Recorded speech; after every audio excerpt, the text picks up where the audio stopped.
기도하고 말씀을 시작하도록 하겠습니다. 너무나 좋으신 우리 하나님을 찬양하고 경배 올려드립니다. 아버지, 지난 한 주간 주님께서 주시는 은혜가 너무나 정말 폭포수와 같이 부어지는 그 은혜 가운데서 저희가 한 주간을 보냈습니다. 그리고 또 이 복된 주일 주님 앞에 예배를 드리기 위해서 모여있는 우리 귀한 성령 충만교회 후르마 금식 기도원 성도님들 한 분 한 분을 우리 주님께서 주목하여 보고 계시는 줄 믿습니다.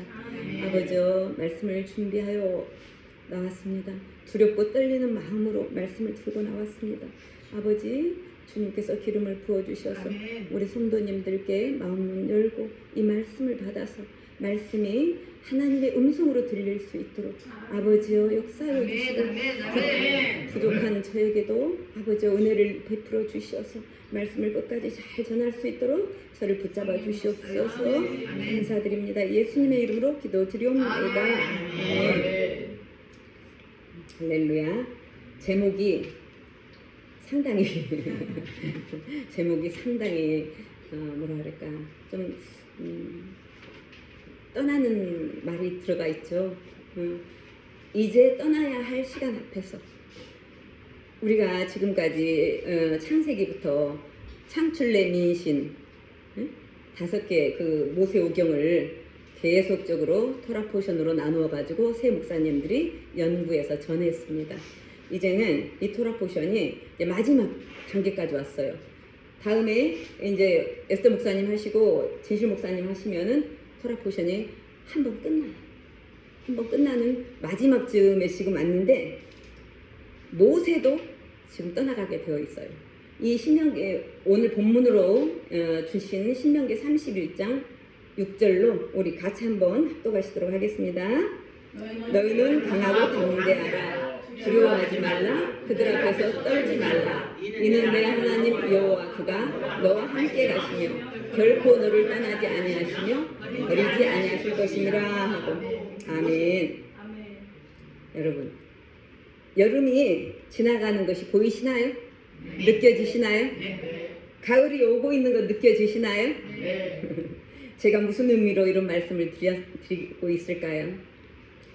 무슨 말씀이냐면요, 지나가는 여름을 우리가 붙잡지 못하는 것처럼 오는 가을을 우리가 막을 수가 없다는 거예요. 이런 여름이 가고 가을이 오는 것과 같은 이 세대의 변화, 그죠? 세대의 변화는 절대로 우리 연약한 피조물들이 거스를 수가 없다는 것이에요.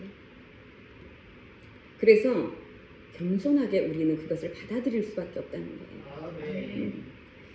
가을이 저 밀려오고 있는데 여름이 난 안 갈 거야, 난 그대로 여름으로 남아 있을 거야 이런다고 되어지는 것도 아니고, 내가 지금 너무 행복하고 너무 좋아, 이 세상이 너무 좋아, 이 세상에서 계속 살고 싶어, 그렇다고 사라지지도 않는 거라는 것이에요.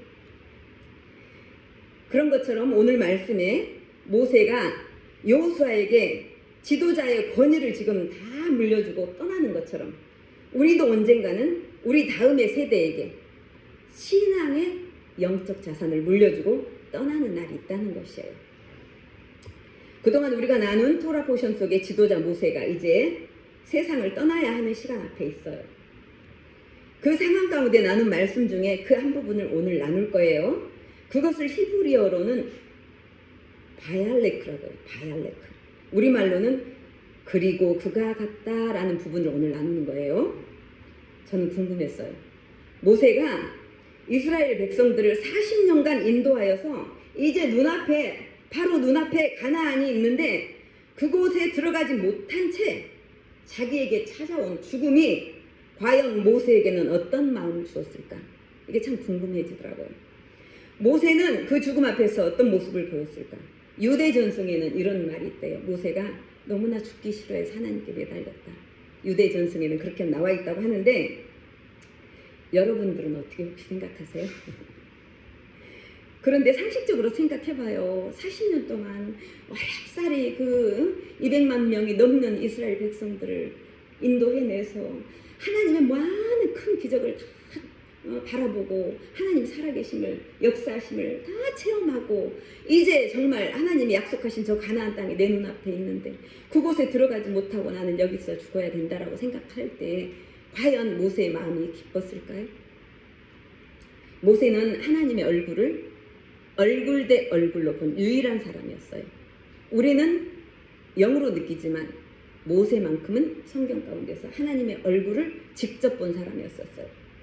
물론 모세가 하나님의 거룩함을 나타내지 못하고 반석 앞에서 물이 나오라고 명령했으면 되는데 거기에서 격분해서 이스라엘 백성이 너무 그러니까 지팡이로 2번 쳤던 그런 것으로 인하여서 가나안에 들어가지 못하는 그런 결과를 초래하긴 했지만요. 하나님께서 이제 모세야 너는 이제 사역을 내려놓아라 했을 때 그 마음이 어땠을까? 우리가 짐작을 해볼 수 있다는 것이죠. 오랫동안 이스라엘 민족이 너무나 많이 모세를 지치게 했잖아요. 지도자 모세 너무나 지치게 했잖아요. 우리 성도님 한 분만 마음이 흔들리면 우리들이 너무나 애가 다른데 그죠? 그 많은 백성들이 아시잖아요. 우리가 어떻게 했는지. 하나님을 섬겨야 되는데 자꾸 하나님을 거절하고 죄를 짓고 그런 모습을 보았을 때 모세가 정말 유대 전승처럼 나는 정말 더 살고 싶어요 이렇게 했을까? 아 정말 지친다. 나 정말 하나님한테 가고 싶다.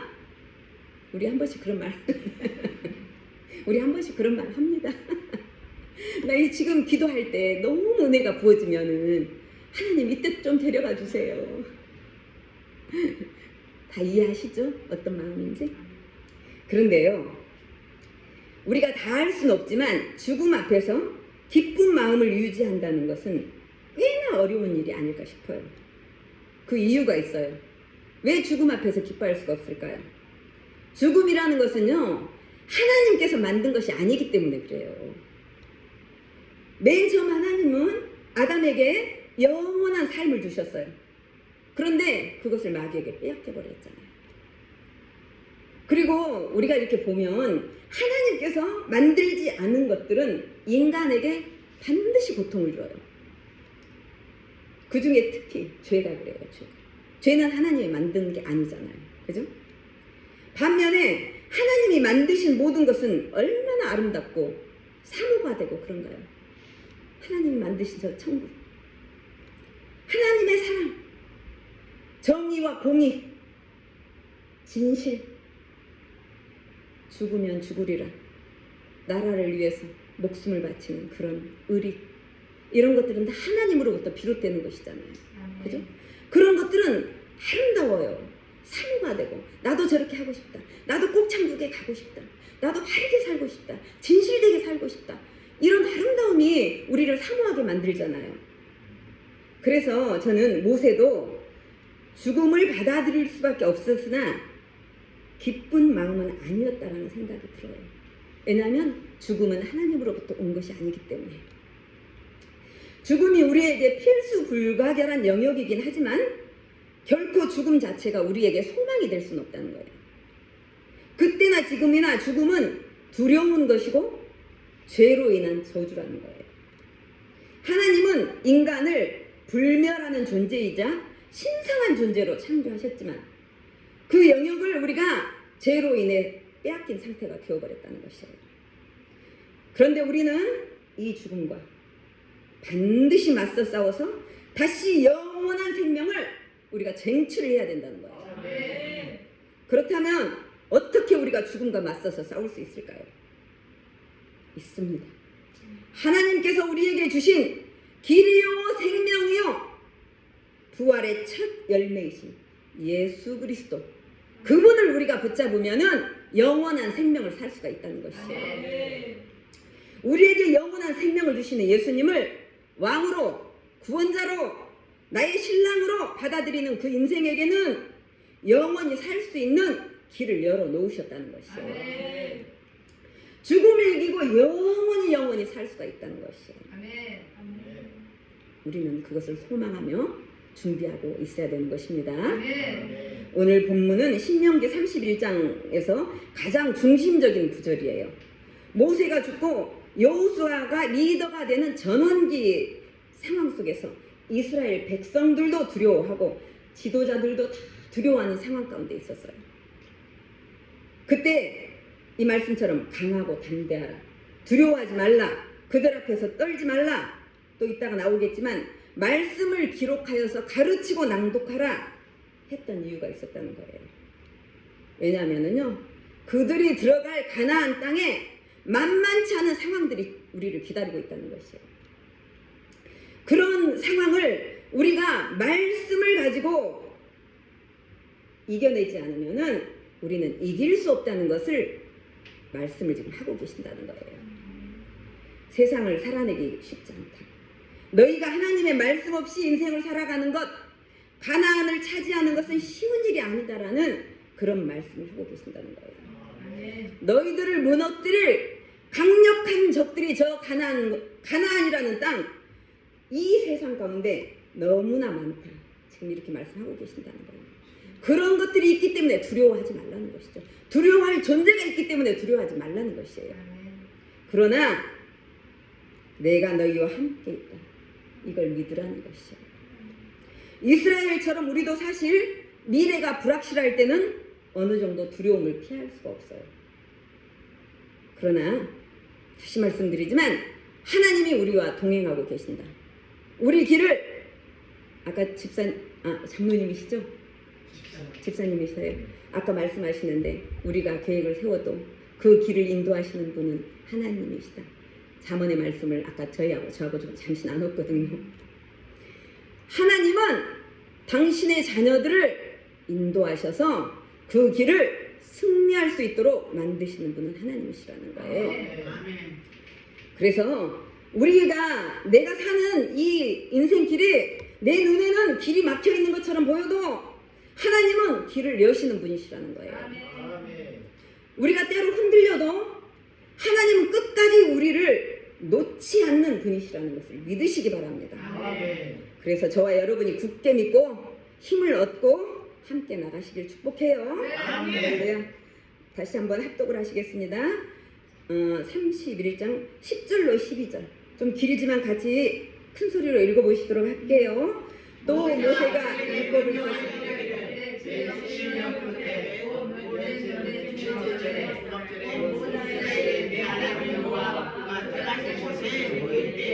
이 율법을 낭독하여 온 이스라엘에게 들게 할지니 곧 백성의 남녀와 어린이와 내 성읍 안에 거류하는 타국인을 모으고 그들에게 듣고 배우고 내 하나님 여호와를 경외하며 이 율법의 말씀을 지켜 행하게 하고. 아멘. 여러분, 여기에서 보면 7년 될 때 초막절을 얘기하고 있잖아요. 초막절은 무엇이냐면요, 온 이스라엘이 모든 사람 앞에서 모여서 율법을 낭독하라고 되어 있는데, 초막절은 추수 후에 감사하면서 광야의 생활을 기억하는 절기예요. 초막절이. 이 절기에 율법을 낭독하게 하심으로 백성들이 구원과 하나님의 은혜에 대해서 감사하고 또 하나님의 언약을 새롭게 만드는 그런 절기가 초막절이었다는 거예요. 율법은요, 여러분, 제사장과 장로, 지도자가 되는 분들에게 하나님이 책임지고 보존하게 만드시고 가르치는 그 책임을 주셨어요. 그리고 이렇게 정기적으로 말씀을 가르치고 낭독하는 이유가 있었는데, 그 이유가 무엇이었냐면요, 하나님을 경외하는 법을 배우기 때문에 그래요. 지금 여러분께서 이렇게 말씀을 듣고 성경을 배우는 이유가 있어요. 단순히 성경 지식을 쌓기 위해서가 아니에요. 나와 함께 하시는 하나님, 나를 책임지시며 지켜주시는 하나님, 그 하나님을 경외하는 법이 말씀 가운데 있다는 것이에요. 여러분, 우리 신앙생활 가운데 좋은 것이 굉장히 많아요. 기적도 너무너무 귀하고, 병고침도 너무너무 귀하고, 환상도 너무너무 귀하고, 다 귀해요. 성령님의 은사들은 너무나 귀한 것들이에요. 다 소중해요. 진짜 소중해요. 그것 배척하면 절대 안 됩니다, 여러분. 다 그 귀히 여기셔야 됩니다. 귀히 여기는 분들에게 성령의 역사가 일어납니다, 여러분. 그런데 여러분 당부드리지만 말씀의 소중함에 대해서 여러분 칠갑절로 중요하다라고 여러분 간직하셔야 된다는 거예요. 말씀이 얼마나 중요한지 심령에 새기면서 살으셔야 된다는 것이에요. 말씀을 내 생명처럼 여기시는 은혜와 기름 부음이 지금 저와 여러분 가운데 폭포수와 같이 부어지기를 예수님의 이름으로 기도드립니다.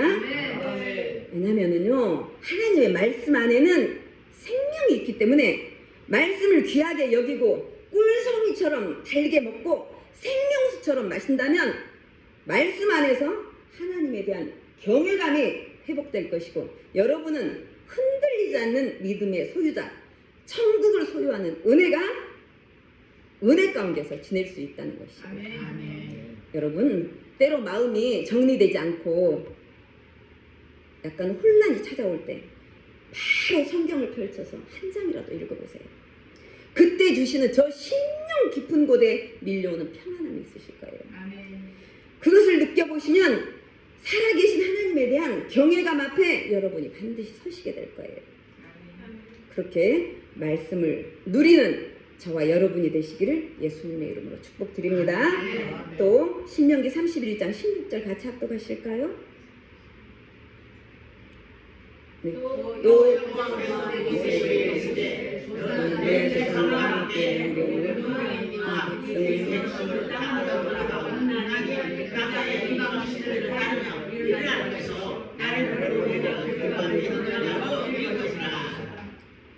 주여, 여기는 아멘 하기가 너무나 그렇죠. 제가 성경책을 어제 이제 보는데 이 말 끝에 그러니까 이들은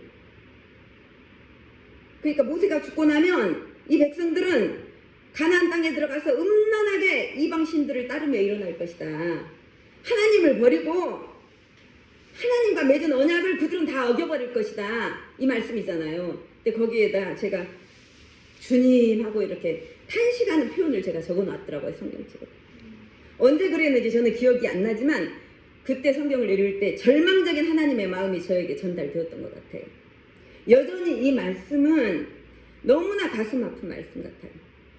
하나님은 이스라엘에게 주신 율법이 이미 의미가 없다는 것을 알고 계셨다는 거예요. 그들이 지키지 않을 것이라는 것을 하나님은 알고 계셨다는 거예요. 그런데 그들을 알면서도 바라보시는 하나님의 모습과 그 말씀을 듣고 있는 현재 모세의 심정이 어땠을까? 하나님 그러시는 거잖아요. 모세야, 네가 죽고 나면 이 백성들은 나를 버릴 거야. 나하고 맺은 언약을 헌신짝 버리듯이 버릴 거야. 그들은 가나안에 있는 이방 신들을 음란하게 따르고 말 거야. 모세야, 이 백성들은 그런 존재들이란다. 하나님이 지금 이렇게 말씀하고 계시는 거잖아요. 혹시 이때 하나님은 예수님의 존재를 결정적으로 계획하지 않으셨을까? 저는 그런 생각을 해보게 되었어요. 이 백성들이 언약을 지키고 이방신을 따를 것이 분명한데 그래도 이 백성들을 나는 버릴 수가 없구나. 하나님을 떠나서 우상을 섬기고 율법을 지키지 못하면 이 백성들이 다 멸망을 받게 될 것인데 이 수많은 백성들을 구제할 수 있는 길은 없을까? 그래, 율법 이상의 것을 이 백성들에게 주어서 이들을 구해내보자. 하나님의 그 말씀하신 내용이 이렇게 말씀 가운데 기록된 것을 우리가 확인을 해보도록 해요. 합독하시겠습니다. 로마서 10장 4절. 그리스도는 모든 믿는 자에게 의를 이루기 하여 율법의 마침이 되십니다. 히브리서 10장 10절. 이 뜻을 따라 예수 그리스도의 몸을 단번에 들이심으로 우리가 거룩함을 얻었느니라. 이렇게 됐다는 것이죠. 예수 그리스도를 통해서 십자가를 통해서 이 백성들을 의롭게 만들자. 예수님만 믿으면 이 백성들이 아무리 죄를 지었어도 의롭다고 해주자. 예수님께서 내 아들 예수를 십자가에 달려서 죽게 만들면 그 예수를 믿기만 하면 이 백성들이 다 거룩하다고 그렇게 여겨주자. 하나님은 그때 그렇게 예수님을 십자가에 세우실 것을 계획하지 않으셨을까? 그게 분명한지는 모르겠지만 저에게는 그런 생각이 들었다는 거예요. 하나님께서는 백성을 구하시기 위하여서 유일한 길을 선택하신 것입니다. 율법의 마침이 되시고 완성이 되신 예수님으로 인해 저와 여러분의 생명이 지금 보장이 됐다는 것이에요. 여러분, 진리 중에 진리가 무엇일까요? 예수님을 믿으면 구원을 받는다는 말씀이에요. 예수님을 믿으면 죽지 않고 영원한 생명의 소유자가 된다는 거예요. 이것이 바로 진리 중에 진리라는 것이에요. 할렐루야. 다시 또 합독하시겠습니다. 신명기 31장 20절. 내가 그들의 조상들에게 맹세한 바 적과 꿀이 흐르는 땅으로 그들을 인도하여 들인 후에 그들이 먹어 배부르고 살찌면 돌이켜 다른 신들을 섬기며 나를 멸시하여 내 언약을 어기리니. 주여. 여기도 또 주여 탄식이 나오는 구절이잖아요. 여기에서 주목하여 볼 구절이 있어요. 어떤 구절이냐면요, 그들이 먹어 배부르고 살찌면 돌이켜 다른 신들을 섬기며 나를 멸시하며 내 언약을 어기리니.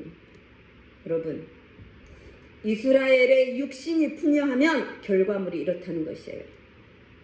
먹고 배부르고 살이 찌면 하나님과의 약속을 잊어버리고 이방 신들을 얼마든지 섬기도록 그들이 그렇게 변질이 되어버린다는 것이에요.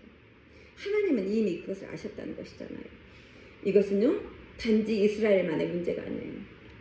인간의 속성이 그렇다는 것이에요. 죄가 틈을 타고 들어온 이후에 인간의 속성이 이렇게 변화가 되었다는 거예요. 그래서 저희가 여러분에게 누누이 말씀드리는 것이 무엇이에요? 여러분, 육을 비우십시오. 영을 채우셔야 됩니다. 영을 먹이셔야 됩니다. 이런 말씀 계속 권면해 드리잖아요. 말씀과 기도로 영을 먹여서 살찌우고 영을 세워가라는 말씀을 저희가 계속 목사들이 드리는 거예요. 기도도 육의 기도는 하나님이 듣지 않으신다는 거예요. 제발 영의 기도를 하셔라. 끊임없이 저희가 권면을 하는 이유가 그거예요. 영의 기도가 뭐예요? 영이신 하나님과 교통할 수 있는 기도라는 거예요. 영이신 하나님께서 받으시는 내용의 기도라는 거예요. 예수님께서 가르쳐 주신 주기도문이 대표적인 영의 기도가 되는 거예요. 거기에 세상적인 내용이 있습니까?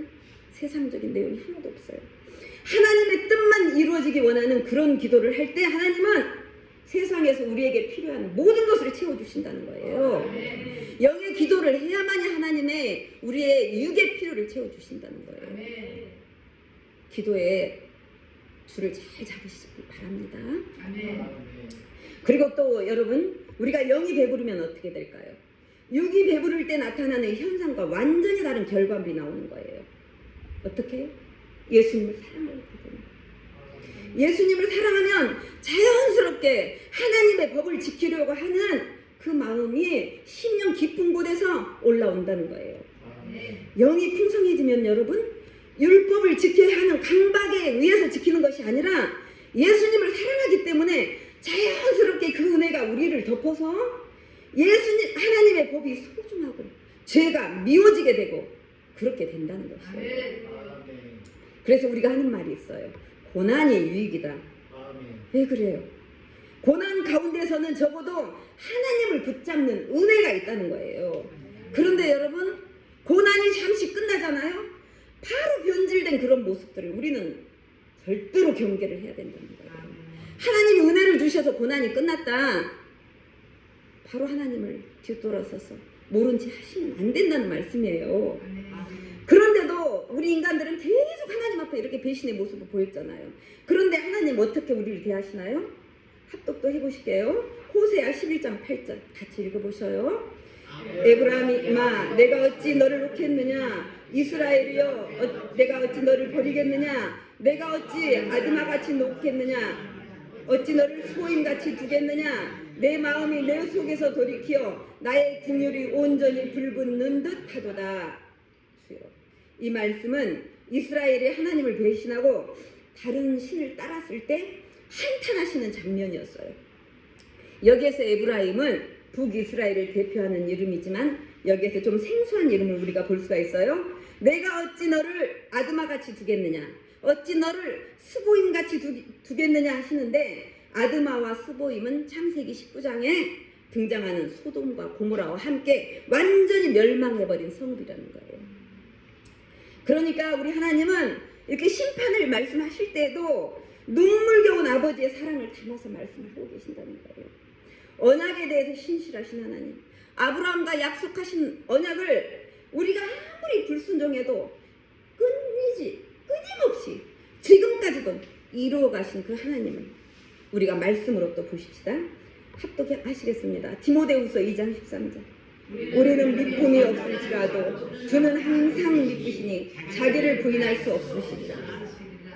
여기에서 믿음이라는 어느 단어가 좀 약간 어려운 단어, 생경한 단어라고 이제 보여지실 수가 있는데, 신실하다 이런 뜻이에요. 신실하다.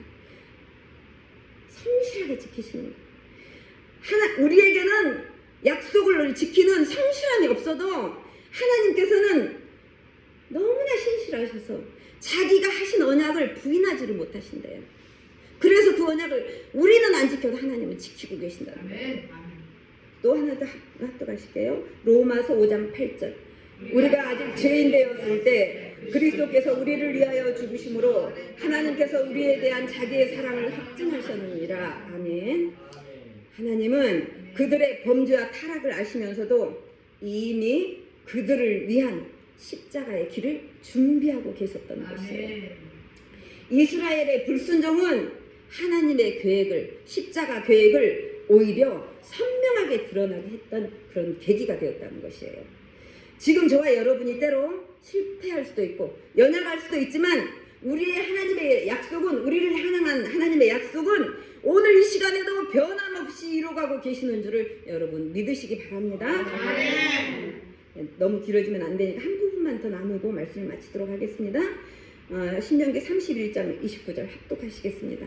내가 알거니와 내가 죽은 후에 너희가 스스로 부패하여 내가 너희에게 명령한 길을 떠나 여호와의 목전에 악을 행하여 너희의 손으로 하는 일로 그를 경노하게 함으로 너희가 후일에 재앙을 당하리라 하니라. 여기에 내가 알거니와에서 알거니와는 히브리어로 야다티라는 거예요. 그러니까 이 말씀 뭐냐면요, 모세가 그냥 추측하는 것이 아니에요. 이거는 하나님께서 주신 계시와 함께 그동안 이스라엘의 사람들이 했던 행동을 보고 그 역사적인 많은 하나님을 배반한 그 순간들을 바라보면서 모세가 확신하면서 말을 했다는 거예요. 야다티, 안다. 내가 너희들이 어떻게 될 줄 안다. 어떻게 행할 줄 안다. 이런 뜻이라는 거예요. 이스라엘 마음속에 이미 타락의 씨앗이 있다는 것을 경험적으로, 역사적으로, 계시적으로 모세는 알고 있다는 것이에요. 아울러 그들이 가나안에 정착하고 풍요를 누리게 되었을 때 하나님을 잊어버리고 우상을 섬기게 되면 반드시 재앙이 임한다고 경고도 같이 하고 있다는 거예요. 이 재앙은 단순히 불행이 아니라 언약을 어긴 결과로 인한 징계라는 것이에요. 하나님의 징계가 임한다는 것이에요. 언약을 어기면. 언약을 어긴 이스라엘은 후에 이 말씀이 성취되는 것을 우리는 성경을 통해 알고 있어요. 북이스라엘은 아수르를 통해서 멸망이 되었죠. 남유다는 바벨론의 포로가 되었죠. 이스라엘 유대인은 그 이후로도 얼마나 참혹한 징계를 수없이 받으며 살아왔습니까? 지금도 이스라엘을 없애려고 하는 악의 세력들이 얼마나 많습니까? 그렇게 아직 이스라엘의 고난은 끝나지가 않았다는 것이에요. 죽음을 앞에 둔 모세는 후계자 여호수아에게 모든 고난을 넘겨주는 입장에서도 마음이 편치 못했다는 것을 우리가 말씀으로 알 수가 있었어요. 이스라엘이 모세 자신이 살았을 때도 이렇게 하나님 앞에 불순종을 했는데 자신이 죽고 나면 얼마나 더 불순종을 할까에 대해서 염려하는 말이 27절에 이렇게 기록이 되어 있는데 제가 읽어드리도록 할게요. 내가 너희의 반역함과 목이 곧은 것을 아나니 오늘 내가 살아서 너희와 함께 있어도 너희가 여호와를 거역하거든 하물며 내가 죽은 후에 이르랴. 참 마음이 아픈 구절을 오늘 여러분과 제가 나누었습니다. 여러분, 죄의 결과는 반드시 재앙과 징계입니다. 그러나 이것은 하나님의 당신의 자녀들을 미워해서 그런 것이 아니라 그들이 깨우치고 다시 돌아오게 하려는 아버지 하나님의 가슴 아픈 사랑의 표현이라는 것이에요. 하나님의 사랑을 우리가 거부할 때도 끝까지 우리를 붙들어 주셔서 지금 저와 여러분이 이 자리에서 예배를 드리고 계시는 것이에요. 마지막으로 히브리서 말씀을 함께 합독하시면서 말씀을 마치도록 하겠습니다. 너희가 죄와 싸우되 아직 피 흘리기까지는 대항하지 아니하고 또 아들들에게 권하는 것 같이 권면하신 말씀도 잊었도다. 일러스되 내 아들아 주의 징계하심을 경히 여기지 말며 그의 꾸지람을 받을 때 낙심하지 말라. 주께서 그 사랑하시는 자를 징계하시고 그가 받아들이는 아들마다 채찍질을 하시니라. 아멘. 하나님께서 인정하시고 받아들이는 자에게 징계를 하시고 채찍질을 하신다는 거예요. 왜냐하면 돌아와야 구원을 시켜준다고. 채찍질이 없는 그런 영혼은 버림받은 영혼이라는 것이에요. 우리에게 징계가 있습니까? 우리에게 하나님의 나무람이 있습니까? 기쁘게 받아들이시기 바랍니다. 하나님이 사랑하신다는 증거입니다. 아멘. 말씀을 마치도록 하고 기도